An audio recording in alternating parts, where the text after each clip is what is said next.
নিজের পছন্দের জিনিস কিনতে হবে, নিজের ঘরের শখের জিনিস কিনতে হবে, সেটাও লুকোচুরি করে কিনতে হবে। একটা জিনিস কেনার পরে সাথে সাথে কাউকে বলা যাবে না যে আমি এটা কিনছি, কাউকে দেখানো যাবে না। আসসালামু আলাইকুম, আপনারা সবাই কেমন আছেন? আলহামদুলিল্লাহ, আশা করি সবাই অনেক ভালো আছেন।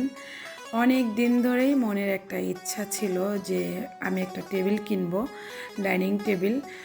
আর আজকে এই জন্য চলে আসলাম ডাইনিং টেবিল কেনার জন্য। আমি যেহেতু এখন ঢাকায় আছি, ঢাকাতে চলে আসছি, একবারে ঢাকায় শিফট হয়ে গেছি। আর কয়েকটা দুঃখ কষ্ট তো আমার জীবন থেকে চলেই গেল, মা চলে গেল, ভাই চলে গেল, এই জন্য আর ওইভাবে আগের মতো ভিডিও দিতে পারি না। আজকে চলে আসছি ডাইনিং টেবিল কেনার জন্য। ওই যে মেয়ে মানুষ, একটা জিনিস কিনতে আসলে আর একটা পছন্দ হয়ে যায়। এখানে ডাইনিং টেবিল নেওয়ার জন্য মার্কেটে আসছি, কিন্তু এত সুন্দর সুন্দর সোফা দেখতেছিলাম, মনে হচ্ছিল যে সোফাও কিনে নিয়ে যাই। আসলে আমি তো সোফা নেওয়ার জন্য আসি নাই, তবে ইচ্ছা আছে পরে একদিন নেব। আর আজকে যেহেতু ডাইনিং টেবিল আর একটা পড়ার টেবিল নেওয়ার জন্য আসছি, আসার পরে এখানে আমার ছেলে, সে তো মানে মানে পছন্দ করতেছিল, তার এই টেবিলটা অনেক পছন্দ হয়েছে, সে এটাই নিল। আসলে ভাগ্য খারাপ, এটা পুরা নেওয়ার পরে পছন্দ করে নিচে নামানোর পরে এখানে অনেক টেবিল ছিল, অনেক টেবিলের ভিতরে আমার ছেলের ওই টেবিলটাই পছন্দ হয়েছে। এটা নিচে নিয়ে চলে আসছে, ফিটিং হয়ে গেছে। তারপরে একটা চেয়ারে একটু স্পট দেখলাম, আমি বললাম যে না, আমি এটা নিব না।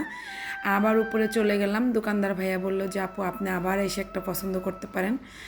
দেখলাম যে কালো টেবিলগুলো প্রায় মানুষের ঘরেই, এই জন্য আমি কাঠ কালারেরটা নিয়ে নিলাম।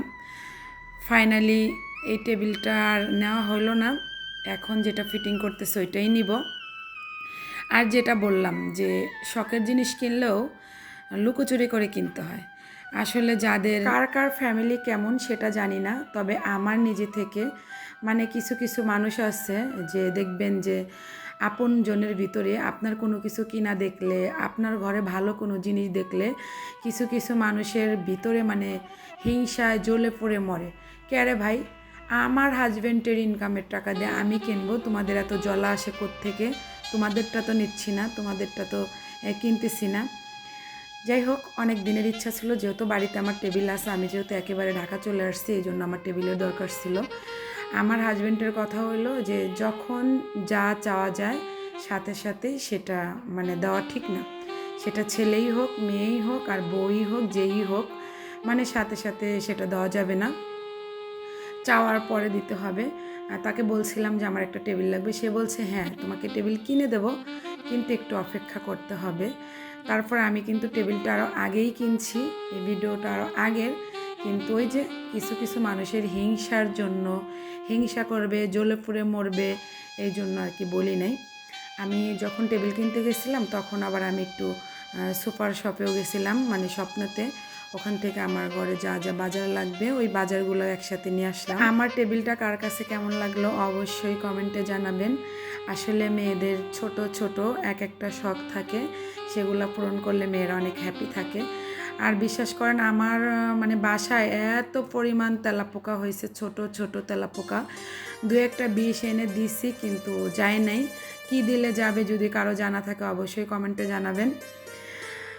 আর আজকের ভিডিওটা কার কাছে কেমন লাগছে কমেন্টে জানাবেন। পৃথিবীতে যদি মেয়েদের কেউ আপন বলে থাকে, সেটা একদম তার স্বামী, আর কেউ না। স্বামী ছাড়া না দুনিয়াতে কেউ পাশে থাকে না। ছেলে মেয়েও একসময় মা বাবাকে ছেড়ে যায়, ভাই বলেন, বাবা বলেন, আত্মীয় স্বজন সবাই ছেড়ে যায়, কিন্তু স্বামী নামের এই বটগাছটা না, সে কখনো ছেড়ে যায় না। অনেকবার যাইতে হলেও অনেকবার ভাবে, চিন্তা করে যে আমি না থাকলে আমার ওয়াইফের কি হবে, আমি না থাকলে আমার ঘরের বউর কি হবে, সে কার দুয়ারে দুয়ারে দাঁড়াবে। এই কথাগুলো না কেউ ভাবে না, ভাইও ভাবে না, আত্মীয় স্বজনও ভাবে না, একসময় সন্তানও ভাবে না যে আমি না থাকলে আমার মার কি হবে। কিন্তু স্বামী নামের যে বটগাছটা, সে কিন্তু ভাবে যে আমি না থাকলে আমার ঘরের বোর কী হবে। আল্লাহ তাআলার কাছে লাখ লাখ শুক্রিয়া যে আল্লাহ তাআলা আমার ভাগ্যে এমন একটা স্বামী মিলাই দিছে। আমার স্বামীটা না আসলে খুব আমাকে নিয়ে ভাবে।